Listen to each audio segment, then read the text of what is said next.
Yaani FIFA ni kama waliamua kutingisha kiberiti cha mashabiki wa Ronaldo na moto umewawakia. Watu wengi wamenitumia DM. Mimi nilikuwa nimepitwa na hii issue by the way. Nilikuwa nimechelewa, nafikiri waliifuta baada ya kuwa sijaiona. So kwa wasiofahamu ni kwamba jana FIFA walishare picha hii kwenye platform zao za mitandao ya kijamii, wakizitambulisha timu ambazo zimequalify kuelekea kombe la dunia ama zimefuzu, na wakawa wamechukua kwenye hii picha, wameweka kila mchezaji na akiwa anawakilisha timu yake ya taifa. And then kwenye timu ya taifa ya Portugal wakamweka Bruno Fernandes, hawajamweka Ronaldo. Kwenye timu ya taifa ya Argentina wamemweka Lionel Messi. Sasa hiki ni kitu ambacho ni kama walikuwa wanacheza na moto wa mashabiki wa Ronaldo. Ilikuwa ni kumkosea Ronaldo heshima kwa kiwango cha lami kabisa, kwa sababu uwezi ukaniambia leo hii Bruno Fernandes ndo icon wa Portugal. Yaani Bruno ndo anayewakilisha Portugal, anayebeba Portugal, wakati Ronaldo bado yupo anacheza timu ya taifa, hajastaafu.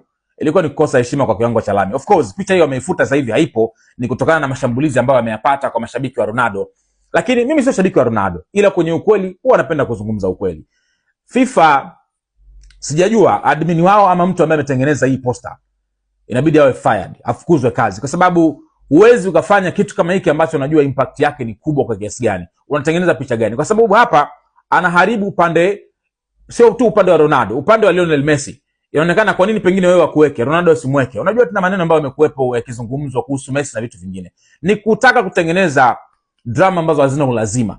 You cannot disrespect Ronaldo kwa kiasi kama hiki. Huwezi kumkosea heshima Ronaldo kwa kiasi kama hicho. Bruno Fernandes amefanya kitu gani kwenye timu ya taifa? Yaani how? Ni mchezaji gani sasa hivi wa Portugal ambaye anafika level ya mchango ambao Ronaldo ameutoa kwa Portugal? Come on man. Kwanza tunaanzaje hata kudiscuss hii issue? Haikupasa hata kuwa discussion. I think mchezaji pekee ambaye atapata nafasi ya kuiwakilisha Portugal kwa sasa hivi ni baada ya Ronaldo kuwa amestaafu. Regardless Ronaldo na perform vizuri sasa hivi ama perform vizuri, still this guy amefanya mambo mengi sana kwenye timu ya taifa ya Portugal. Ameiweka Portugal kwenye ramani ambayo haikuwepo before. Come on man.